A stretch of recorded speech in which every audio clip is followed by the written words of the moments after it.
Most parents think foreign education is an academic decision. In reality, it may become one of the biggest financial decisions a family will ever make. A single education goal today can impact retirement timelines, wealth creation, liquidity, insurance planning, and even a family stability. But here's the bigger problem. Most families are taking advice from education consultants without fully understanding immigration pathways, visa realities, currency risks, or a long-term financial consequences behind the decision. In this episode, we bring together two very different perspectives, Mr. Prashant Ashmera, who's an immigration lawyer, and Mrs. Sunita Rao, who's a chartered financial analyst, to break down what really goes into global education planning. We discuss the difference between immigration lawyers and education consultants, the changing landscape of foreign education, visa option, financial risks, currency depreciation, and why education planning cannot happen in isolation from overall financial planning. And for financial planners, this conversation raises an important question. Are we truly helping clients to plan for foreign education or just helping them fund it? If you work with families, parents, or aspiring global students, this is a conversation you cannot afford to ignore. So let's start today, sir, with the first question which I wanted to ask is, what exactly is an immigration lawyer and what role do you play in a student or a parent's journey? So basically, my role is as a particular immigration lawyer comes my role very later, but more it comes as a career counselor. So when client comes into whether it's a student or whether it's a parent, or sometimes they come together, depending on the age group, then idea is to basically first consume their facts. What is the family background? What is the education?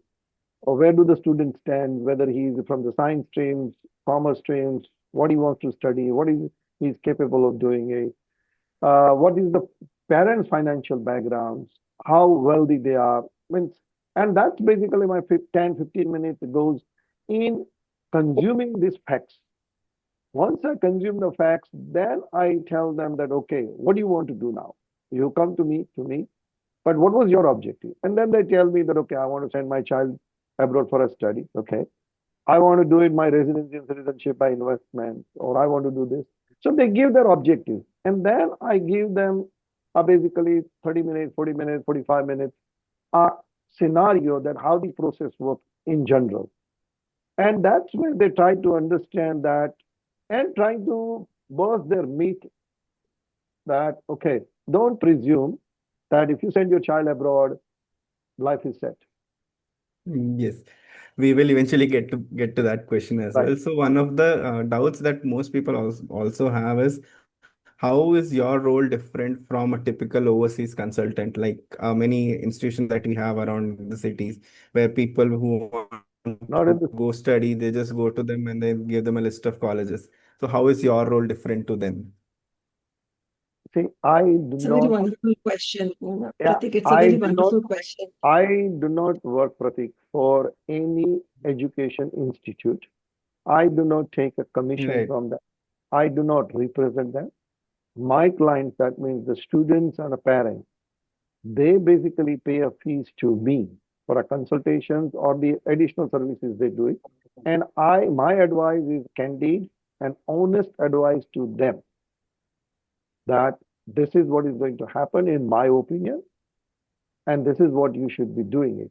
Whereas, if you look at the consultant, not only in the city, but across India, if you look at these agents and consultants, their advice is always, always biased because they need to sell admission to an education institute. So that's a big difference.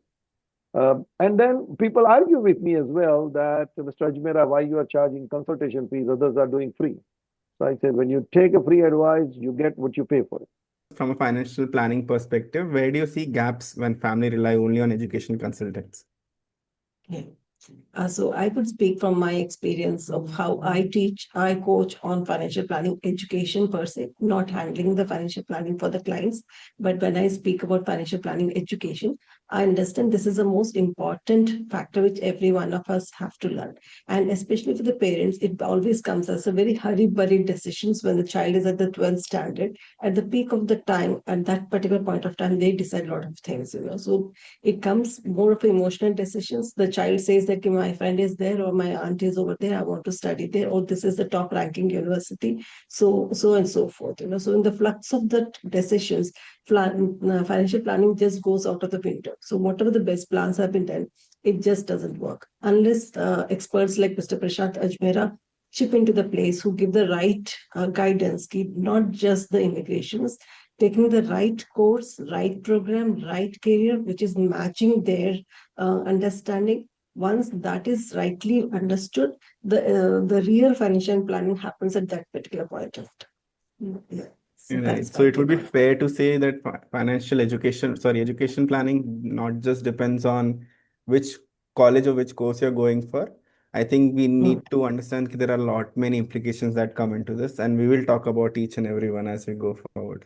So let's now step into a bigger picture, like how the entire study abroad landscape has changed. So, Mr. Prashant, Yes. I wanted to ask you, for years, Indian families have always believed once a child goes abroad, life is set.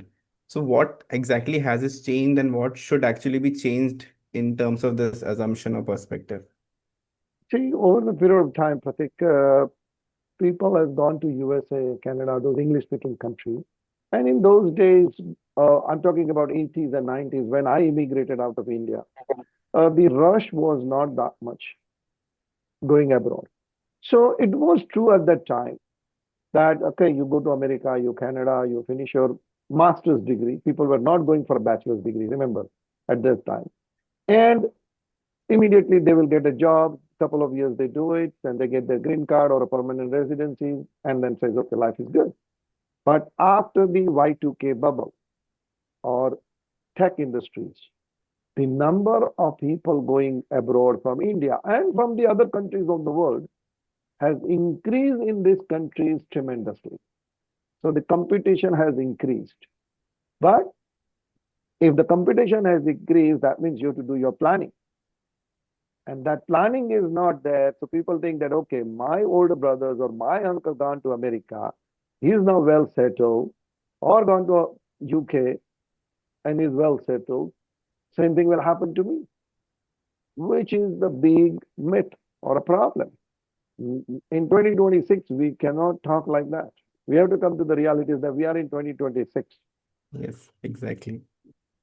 Right. So, Sunita ma'am, how has the financial risk changed compared to what parents have experienced 20, 30 years ago? Following up with the same question to Mr. Prashant as well. So, how do you Yeah. think the financial risk has actually changed?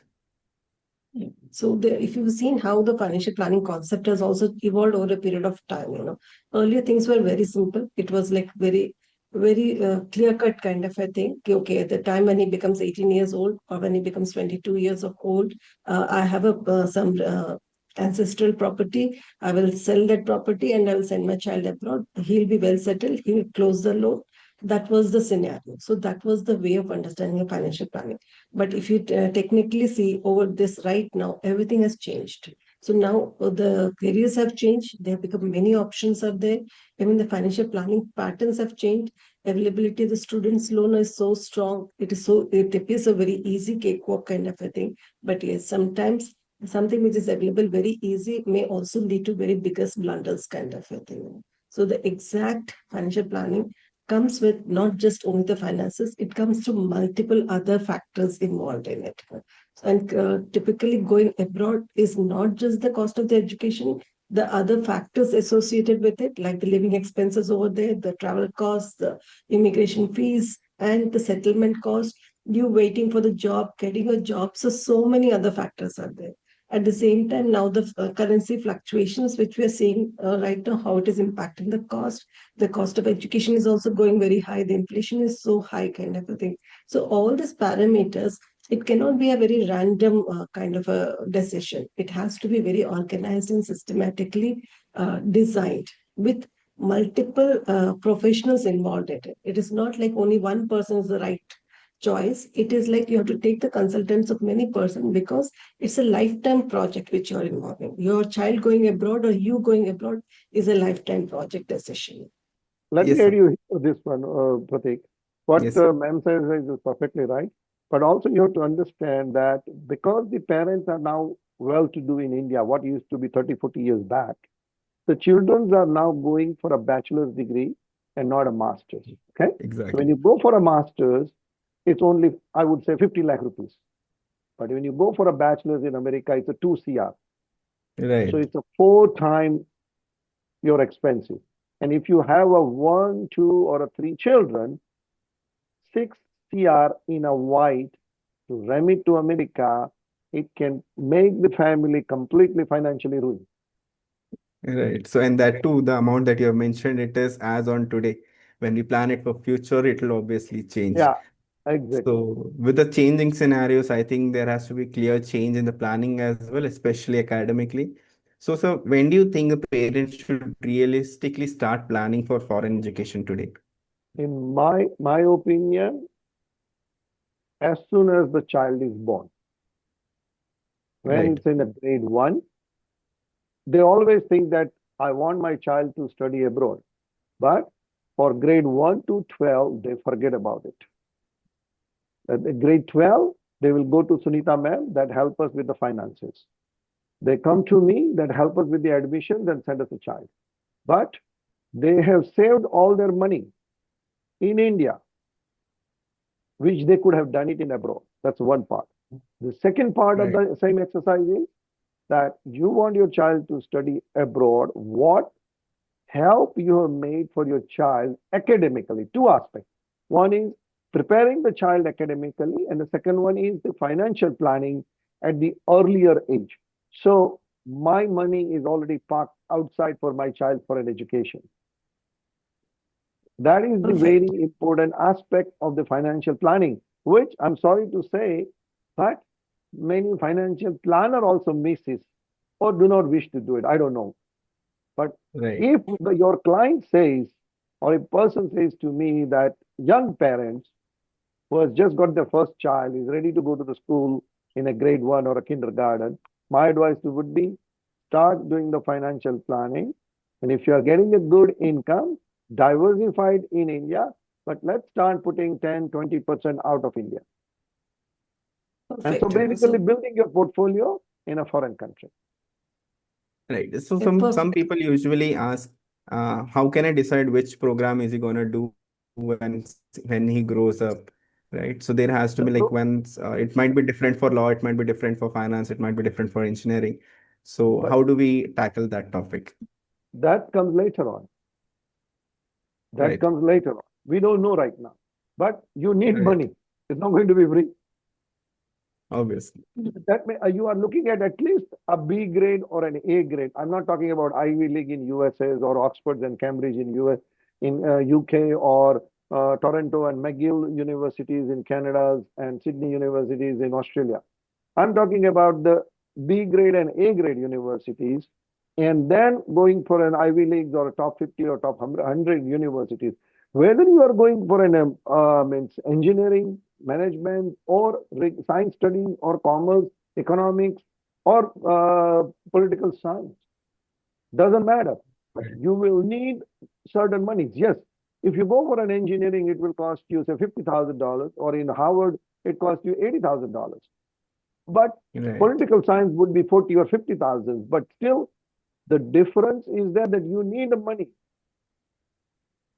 So idea is that at least start building your portfolio for a certain amount of money, irrespective of where the child is going to go. And if it is going to be medical, it's going to be much more expensive. Mm. So, Perfect. Ma'am Sunita, So I ma'am, think question to you. What would yes. happen financially when a family plans after grade 12? So before addressing for after grade 12, I would like to address as like Mr. Prashant has said, you should do the when your child is born. It is very true that the young couple at that particular point of time, they may not be in the thought process, okay, I have to plan something which is 10 years or 18 years down the lane, because they are at a very nascent start of the life kind of a thing. So the person who has understood at that point of time, he will save a lot of money, and we say the impact of the cost of delay of decision happens in growing, building the corpus. So that is the biggest factor. It's not that the market is not giving or that is not giving or something has happened and all. It's always the cost of delaying the decision of implementation which impacts every one of us. And as you rightly said, if I don't take a decision when the child is born today, I have to take it when he comes to 18 years old. That means I have lost almost 18 years of my compounding returns of investment, which I missed it out. And in that particular point of time, what I would decide, like as a parent, if I haven't planned, then I will be going for all student loans, or maybe I'll end up selling my houses or something like that, some properties. And most importantly, what happens, the parent may start cutting down their retirement corpus, the one corpus which they were building it for themselves, the post retirement. Now suddenly that gets depleted, and when that starts getting depleted, obviously the intention is more of an emotional, that they want the child to be perfectly educated, but meanwhile what happens, they are eating away the retirement corpus. So a very healthy judgment of the right decisions only when they sit across with a trusted certified financial planner, or with, as I said, with persons like Mr. Prashant, who is experienced in this foreign educations and how to rightly build your foreign portfolios. Everything can be rightly judged at that particular point. Trying anything on their own is the biggest blunder. Right. So That's from a my financial planner or a wealth advisor planner, how would you suggest them to tackle their clients in terms of balancing between education planning or foreign education planning and then retirement planning as well? How do yeah. you So suggest they should tackle this? the tackling is again as an individualistic approach kind of a thing. It is all the priorities kind of a thing, and something what not silently the mirror should be shown to the client. You know, see, suppose if you do something and you're not taking the right decisions at this time, and you take retirement corpus as a granted, okay, that is there, and eventually when he comes back, he'll get a good job, he'll get the money, he'll repay the EMIs, and he will support me. That is the parental mindset. It goes that way. Okay, no problem. Once he is settled, he will take care of us. But actually, if you've seen, the society doesn't move in that direction. So sometimes the parents have to be really selfish and protect their retirement corpus first. And yes, the smart usage of it, maybe the equivalent programs with the scholarships or with other benefits, other investments, it can be managed, not deterring that. And again, as I always say, the qualified certified financial planner should be the one you should be always consulting about. Right. I would say, like particularly replying to your questions, Yes. that, generally now the sophisticated financial planners use the PPT to show it to them because they collect the data. When they're collecting the data, they have to ask the questions to their client that you have a children, you plan to have other children, or what is their age. This is the general new data you do it, and then what you wish to do it. Then one of the important questions they should put it in is, do you want your children to study abroad? And if they say yes, then financial advisors should plan financial planning for their clients in a two ways.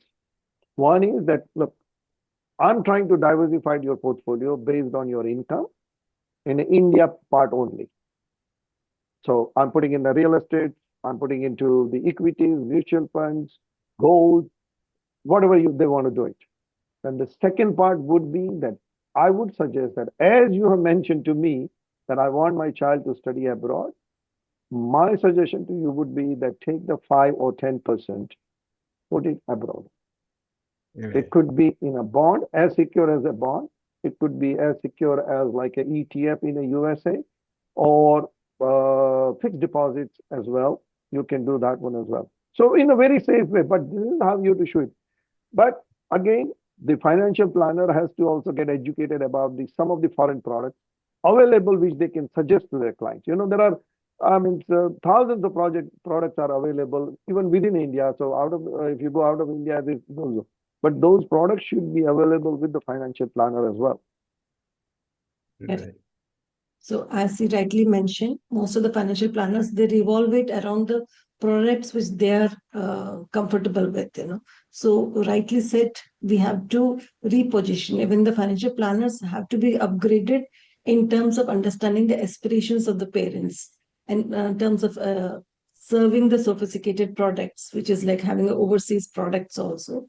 And then explaining the risk of it. Investing abroad is not a very risk-free kind of investment. They also have a risk involvement in it. So understanding that and taking the calculated risk and developing a perfect risk-adjusted portfolio is, I think, that is the way forward. So it may sound very easy when we discuss, but when we actually put it onto the paper and the action, it is challenge. Yeah. And the challenge will be reduced when you are with the right person next to you. Right. So I also wanted to touch base on few very basic questions like what are universities actually evaluating today beyond marks and profile? And should scholarship be involved or should it be taken into consideration while financial planning? First of all, the scholarship is a myth. There is no scholarship. It's a Right. B grade universities and C grade universities reduce their fees to get you into the university. Okay? That's the reality. Right. Because scholarship, what I mean and what I understand is only for a brightest to the brightest student who has done academically exceptionally well. And that's why the institute says that, okay, we are ready to give you money if you come and study with us. Whereas the scholarship, what we hear in our education agent world, it is basically a discount given to you for the first term or for a first year, so you can take an admission with that. But the way in which the letter is drafted, you think that, okay, your child has become suddenly a very Yes. bright student and he has got a scholarship and now he's going to this university or that university. So that's the first thing you have to understand. The second thing you have to understand is with respect to the loan also. It has become a very popular instrument in financing for an education. Again, the interest rate is very high and the parents and the children or child presume that ki wahan jaake I will go to foreign country, study, and I'll pay. Believe me, I'm a Canadian citizen. I have lived there for my three children that study. When you are studying full time at the good university, you don't have a time to do the work because the assignment given to you is so much that you won't have a time to even eat your food. Forget about going out and working. Yeah, in the vacation times or in the midterm vacations, you can work, but otherwise you don't have a time. So how are you going to pay? So now you've taken a loan from a bank here in India, presuming that I'm going to get a job and I'll work 20 hours and 20 hours multiplied by $15 an hour, which is this much I will make it and I'll send this much money and we can pay this. So that's the problem. And then the compounding interest starts and then it basically financially it can ruin because taking a loan is very easy. It's pleasant, very pleasing experience. All right, I'm getting loan. But you have to think that how you're going to pay back. Right. And that could be a financial ruin because you are depending on your repayment on the income which was never going to be there. Very Right. rightly he has said. So the return on the investment which is done on the student's education, the value of it comes only of once he gets employed, once he gets a job, and once he has actually repaid the loans, and if he is capable to pay within 3 to 5 years, then the things are safe. A year or 2 years here there it goes out, it damages so much kind of a thing, not only financially, even emotionally. When the child is burdened with the pressure of repaying the loan, in the pressure of taking up a quick job, so maybe he will be ending up taking the wrong job. Why? Because he's in the pressure of clearing the loan. So as he rightly said, giving the loans is very easy, taking the loan is very easy, but the repaying is a big challenge. Right. Yes. So since we're talking about loans, so let's just address the few concerns about loans as well. So, sir, do Yes. loans typically cover the full cost, or is it just the tuition cost that a parent should look at? Well, before you take a loan, if you are taking a loan to get your visa, that's fine. Because when you take your loan, then it shows that your finance of the family is strong, that the Indian bank has decided to give a loan to you. So that is your one strategy to take a loan. But then the second strategy is that how do you pay back? If the family is depending on the child earning in America or Canada or wherever he is, then do not take a loan. Do not send your child abroad.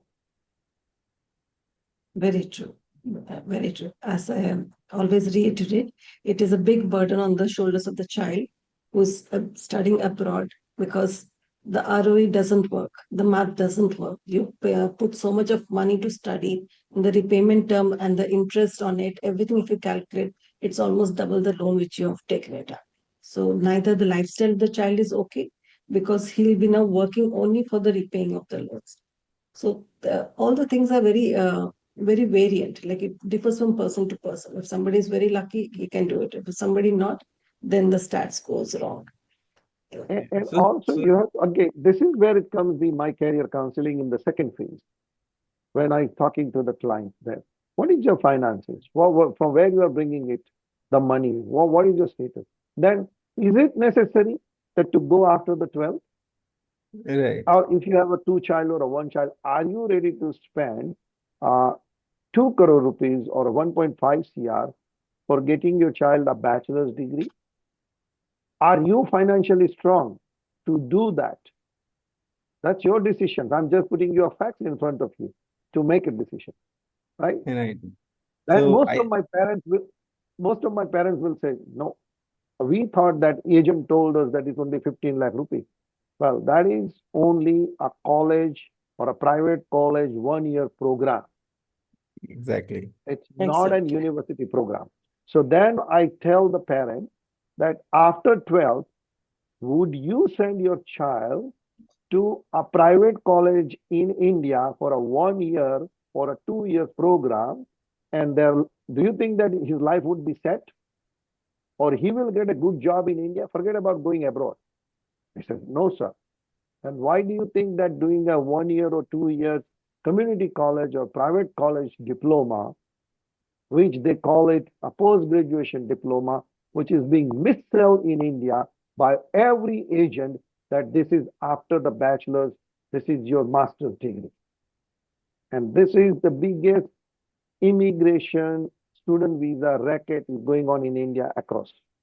And this is where the parents and children have been duped.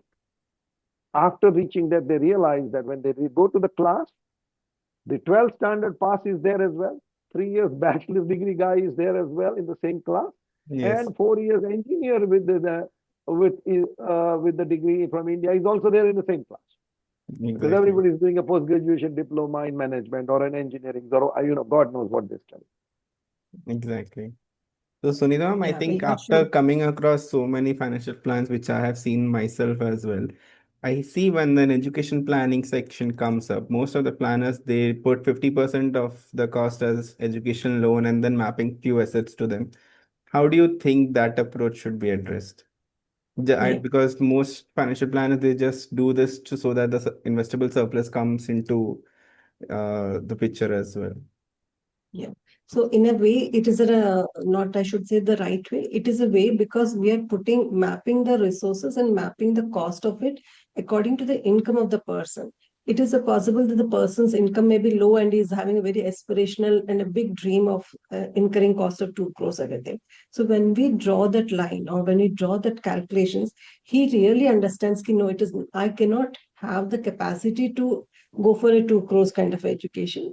I have to mellow down. So he will be coming down to very realistic goals.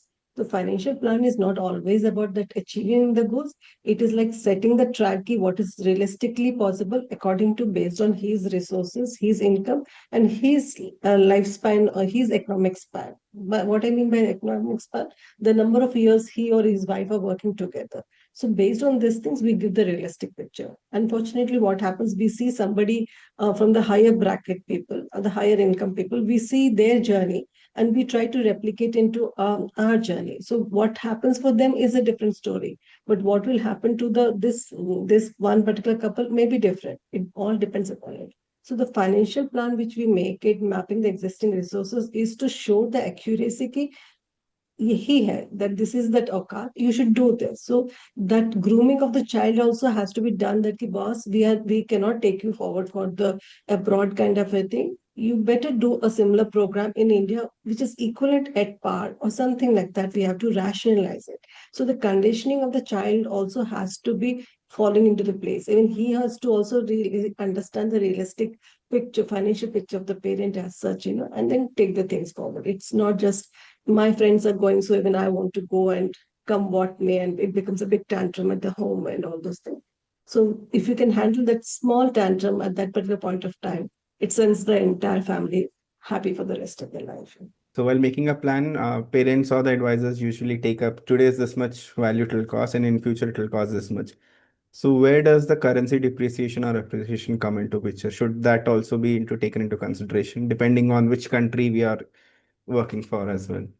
Question to both of you. See, basically, the rupee is devaluated against every currency. Particularly if you take all the major currency, that means US, Canadian, UK sterling, pound, Australian, New Zealand dollars, and European Union, means euro. It has depreciated against all of them. And if your child is going to all these countries compared to those countries, you need to take that one into consideration. Even in the last 15 years, just in 15 years, Pratik, the dollar has gone from 63, 64 rupees to 93. Right. 94, 95. It was like at the peak, it was a 95. So it's a major depreciation of your assets in world global market. Yeah, here you might have made more money. Here it might have appreciated your apartment because you are living in a Bangalore or in Mumbai or Hyderabad. And it says, okay, my apartment was a 1 CR, it has gone to 2 CR. But if you put it in a dollars term, probably it has gone down or it is at the same place where you were 10 years before.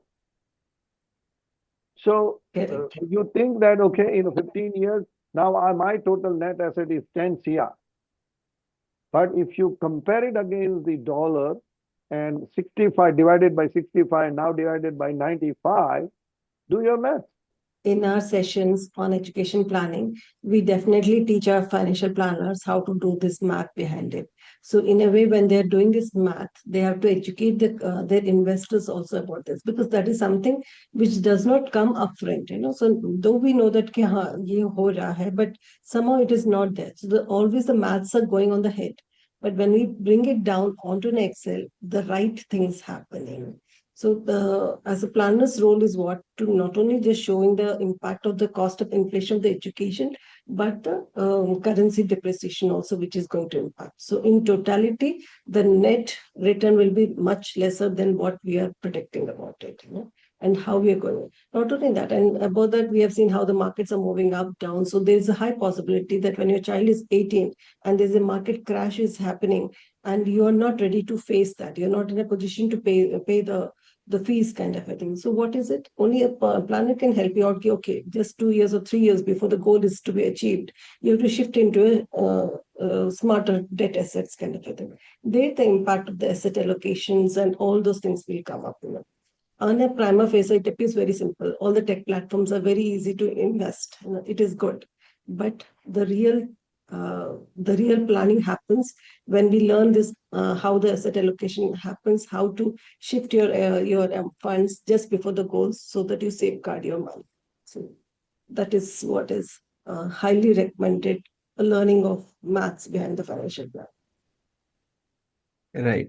So today we're not just addressing education planning, we're also addressing career planning as well. So Mr. Prashant, how important is career planning before choosing a course or a country or a program? Very, very important, particularly from grade 9 to 12. Particularly for the parents, that they have to look at it first, that if I want my child to be in a good university, he should have a more than a good grade, but also an overall development of the child, that he's not just good at maths and science. Yes, that is important. but he is a good human being. He's a good little citizen. That's how Mm. the top universities look at your profile of a child. So during this summertime, are you doing something, voluntary work? Means are you doing some work, internship? And nowadays all the universities in India has also started emphasizing on the children that if you are in the summertime, don't sit around, hang around with your friends and watch TV. No, you have to go and take up an internship, 6 weeks. So that is the very important aspect of it. That's one part. Second part, if financially, if you can afford it, at least for a one summer, send your child to a country where they want to go and study and take the summer courses there. America, Canada, European countries, they offer this kind of a summer courses for the future students. So that's the academic part. I would say you do it between grade 9 to 12. By the time 12 you are there, most of the time you realize whether you are in a art, commerce, or science or a liberal arts, right? Based on that one, then you have to decide where I want to go and which universities I want to go. And when you are doing for a 4 years of a bachelor's at at the American or this universities, the cost is very high.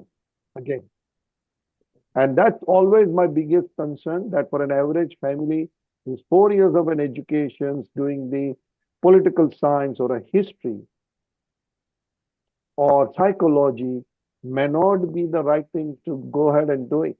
Unless you plan it that I want to use the psychologies or I want to use this one, and that's why I'm going abroad. That I want to take a psychologies or I want to take a political science because my goal is to work for international organization like a United Nations.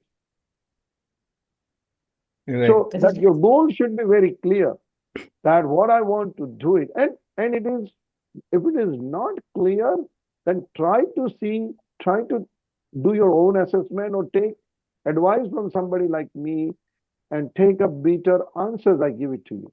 But take it positively that you may not be ready. And if you are not ready about your career, do not go and study abroad because it's very expensive. You do not buy a things which is very, very expensive just to try out. Because You there have buy been, some, yeah, because there has been many cases where people think we'll just go abroad, study some course, and then we'll stay there for 3 years. We'll get a PR from that country as well. So that approach, I think, is really wrong then. yeah, exactly. And to be honest with you, Pratik, when you look at all the countries, all the English speaking countries, Europe is lately becoming popular, but even including Europe, if you do an enough search on internet and say this is what I'm studying and this is what I will qualify to become, see in that country from their government data, from the labor department, statistics department, is there a demand of this kind of an education there or not? If it is Perfect. not, don't take it. And also don't think that what job is available to our local people would be available to you. Try to study the jobs which are not easily available in that country because they do not want to make people unemployed, their own people. And that's exactly what our honorable President Trump is doing. That American first. Give a Right. job to the Americans. We do not want to give this job to the H1 visa holders and OPTs and F1 students. They want to do it. So that Right. is a very important aspect, and that is the real career counseling. You have to look at it. And also, it is equally important when you do particularly bachelor's and master's that America may not be the right country for you, and it may not be the right university for you. You have to do much more analysis on this one, looking at the curriculum that what are you going to study, what you want to study, and are they teaching that one to you or not? Most of my masters and PhD students, that is their biggest confusion. Where do I go? I say, I don't know. But you have to Right. do the work that first tell me what you want to study and where you want to become an expert on this one or what you do it. And then I says, okay, this is the way you do your research. Let's try to find out. And most of the time, They haven't gone to America, they have gone to some other country. Yeah. So I have for one small question. yes, Pratik, if you allow me, I want to sure. ask, sir. So, like, sir, you must have been handling many clients, kind of a thing. So, if a child and a parent come together, have you noticed that the child is already made up his mind that I want to go there, and he's not ready to change the decision? Then, how do you handle this kind of I, scenario? I give them a honest opinion that these are the options, this is what is going to happen. And one typical scenario which happens with Canada, Australia, and New Zealand all the time with me, that the child has generally done 4 years of engineering here, or dentistries or physiotherapies, any of the science program. They want to go for a master's. Now, what happens typically, Saritaji, that they do not have an experience here, zero, in India, because they are fresh graduates, right? And then they go to these countries, they finish their education, they do not get a job related to their education. Because they didn't have an experience from India, they didn't have an experience now there. So now this 4 years bachelor's degree from India, 2 years of master's from America, from foreign countries, they are not getting the job in their own field, so they're taking any job because now they have to survive. Exactly. And that never converts to immigration. So you have spent your 6 or 7 years of your life studying the dentistries or an engineering or a physiotherapy, and now you are working in a grocery store. So the employer who is there in Canada or in UK, they will say that, why do I hire a rookie? If I'm going to hire an unexperienced person, I will hire a local guy. If I'm getting an experienced person who has worked as an engineer for 2, 3 years in his home country, I will hire him rather than a fresh person. So that's where the difficulty arises for the people going abroad. And then they have gone against my advice, they have gone, and then they call me after 2 years. Sir, we made a mistake. Sorry. How can you help us? Particularly dentist, physiotherapist, and pharmacist, because these three professions need the license. Right. So now they are doing the diploma in pharmacies or dentistries or physiotherapies or something. They've taken some stupid course, honestly. And they are not getting the license.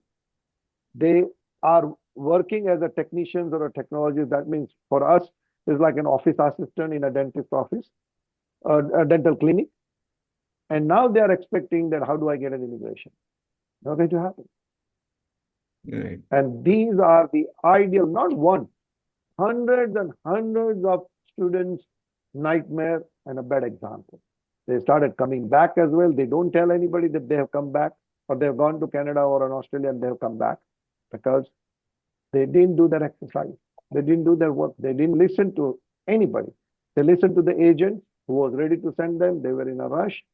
Like recently, I met a couple of people and they say that Canada, Australia, don't talk about it. I don't want to go because they had such a bad time there. That's what we have seen, how beautifully you have done the series on the Sun Actor magazine, one after another, all the four articles which you have written. It was so beautifully articulated. If it is like for a young couple or a senior couple who's looking forward for such kind of a decisions, I think the education on this going abroad and studying, that is the most neglected topic. I think none of the people have taken that aspect very seriously. And so I have a deep respect for the way you are taking it up and saying that, yes, this is a must. Everyone should know this before they make a hasty decisions. Yeah. Yeah. So in that one, recently also I said in one of my speech where I was doing the webinar at the Bosco conference on 31st of March. And it was a full of financial planners and the chartered accountants from Mumbai only. They're all saving. So I said that to them, and they were stunned when I told them this one. I said, what is the dream in your life? Whatever it may be, but your one dream is for sure that you want your children to be successful, right? And for that, you are thinking that they study abroad and become successful, right? Now, and you know that what is your biggest expenses is going to be in a life? The expenses for your child for an education. right? Yes. And tell me what planning you have done for your biggest dream and the biggest expenses in your life. None. So we'll just touch base on one of the very important topics as well as the reality of visa. How true is that in today's scenario? What like to what degree does the visa affect the planning as well? Planning affects definitely when you are talking about the visa. See, they also want, so first of all, you have to understand that these universities and colleges which are there in foreign countries, they also want a foreign students. The government also wants a foreign students because they are bringing them a very big billions of dollars of revenue. Okay, so they want it. But when they have more people coming than what they would like to accept, they have to reject. Correctly. That's the reality. Did they say ever USA, if we take an example, that sorry, we do not want any more foreign students? No. But when the number of students increases, then they have to decide on the two, three aspects. One is he a really a serious student? Then they give an example that, okay, non-immigrant visas, is he going to come back or not? But you know that every year, a lot of students, 60 to 70% students do get their visa to study in America. And then equal numbers, 20 to 30% get rejected. So all the different parameters, preparations, application preparation, supporting documents, question and answers, all things are there. But if you are shown as a serious student who has a good finances, going to a at least reputable university, the visa should not be a difficulty. But when you are not very well educated here, your grades are not that great. You are going to a stupid colleges or C grade or D grade universities running out of the two rooms or a one room in a building. The officer is going to say that, okay, this guy is going to all the way to Canada to study in this college. He can check on the internet, okay, this is the extended campus of the particular universities or colleges. It's not really an education institute. He's going to get rejected. So, bottom line is, if you want to study bachelor's, always study at university. If you want to do master's, always study at master's. These private colleges, community colleges are all useless, and there you will have a higher chances of rejection of your student visa. Right. So I think many of the viewers watching, even students, parents, or even the advisors, many of them don't know the concept of EB5 visa. So could you just guide us a little bit about what exactly is EB5 visas? Just a little bit of a brief. Right. So Yeah, basically, as because you know, we'll have a detailed session on this EB5 in the next upcoming episodes when we'll do with you. So this one, we just want you to touch base and then show right, that this topic will be there for the next episode. right. So basically, see now, let's look at the 50 years very quickly. Initially, the people were going from here for a financial reason, that they want to study in a foreign country, settle there. Then when the economy started improving all over the world, the people were become wealthy in their own country. But still, they wanted a better quality of life in a Western countries like in America, Canada.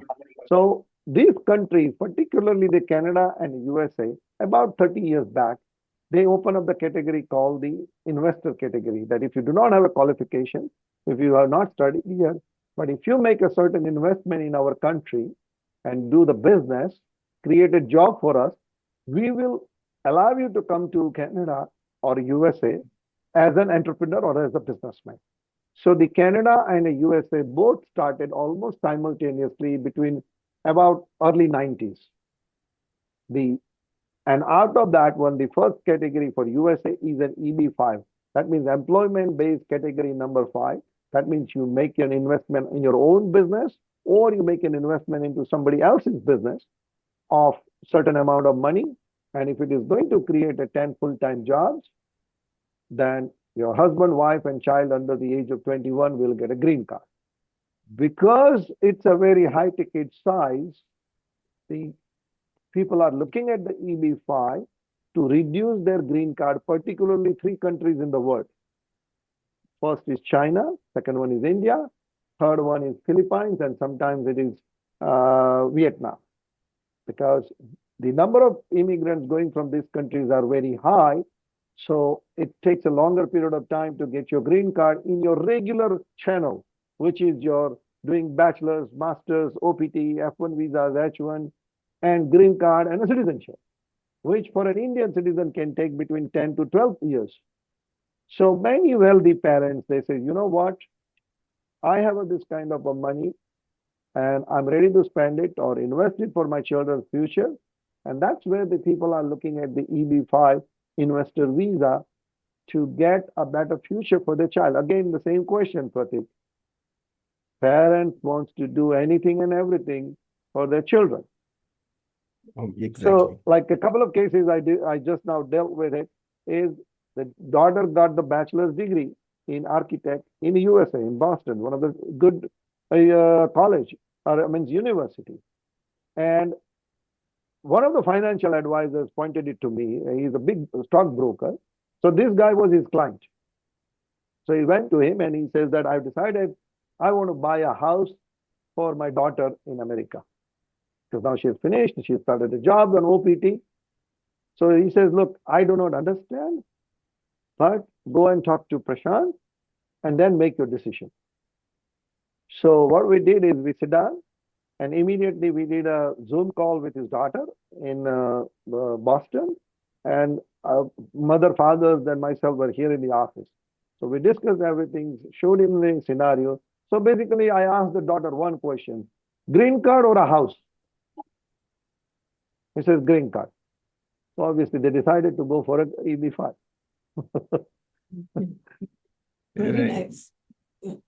So very smartly, you have made the decisions make for the clients by showing the options. So the moment you show the options, the decision comes very quickly and easily. Don't show the products. Don't show the products. Show the options.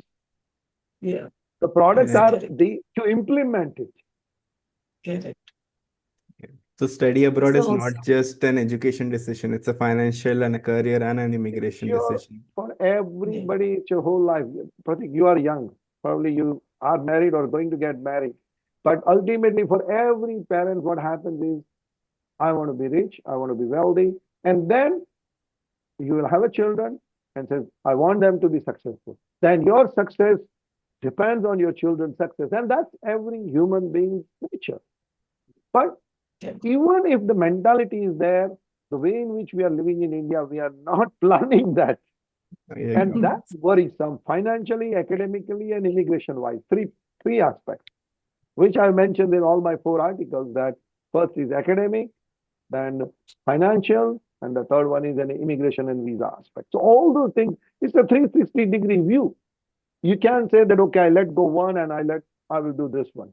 If you come early, then you implement all the 3. If you come late, if you implement 2, and if you come very late, probably you have 1 option or no options left. Very right.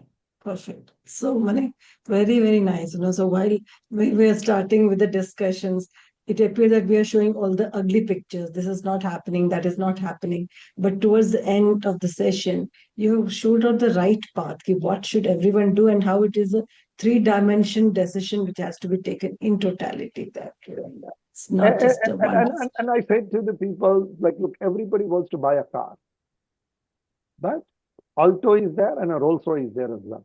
And in between, there are 20 different cars is there. So if Alto is right for you from your overall pictures, over all your requirements, on your financial background, you go for an Alto. If I give you a Rolls Royce, you will probably in 1 year, you will be bankrupt. Similarly, study abroad, I'm not against it, but choose the right way, right path, right country, right college, or university, plan it. Don't go on this one, my girlfriend is there, my boyfriend is there, or my friend has gone and that's why I want to go there. That is going to be, in most of the cases, is going to be financial disaster, plus academic disasters. And then you will say that, okay, America sucks or Canada is not good. Exactly. So as Sir has said, he has written very beautiful articles. Everything is mentioned in detail. Please do visit his articles on sanaitamagazine.com and feel free to reach any Sunita ma'am or Prashant sir anytime. They'll be happy to help you. Thank you so much for joining for today's Thank you. podcast. I hope you have learned something very valuable today. Thank you so much for joining, sir. Thank you so much for joining, ma'am. Thank you. Thank you, Pratik. It was Thank really wonderful. Very, very enriching experience and insights we had. And all the best. Let's take forward many more podcasts back. Sure. Happy to do it. Thank you so much for staying with us till the end of this episode. I hope you're walking away with at least one insight that you can apply, whether it's your business, your client conversations, or even your own financial journey. If you found this valuable, I would strongly encourage you to explore what we are building at Sanita. Head over to sanita.com to check out our financial education programs designed specifically for advisors and professionals who want to grow beyond just product selling. Also, do visit sanaitamagazine.com. It's a monthly financial planning magazine where CFAs, CFPs, CAs, and industry experts share real insights, real experiences, and practical ideas to help you evolve as a financial professional. If you ever thought about contributing, becoming an author, or even work with us as a wealth coach, we would love to hear from you. Thank you again for listening. See you in the next episode.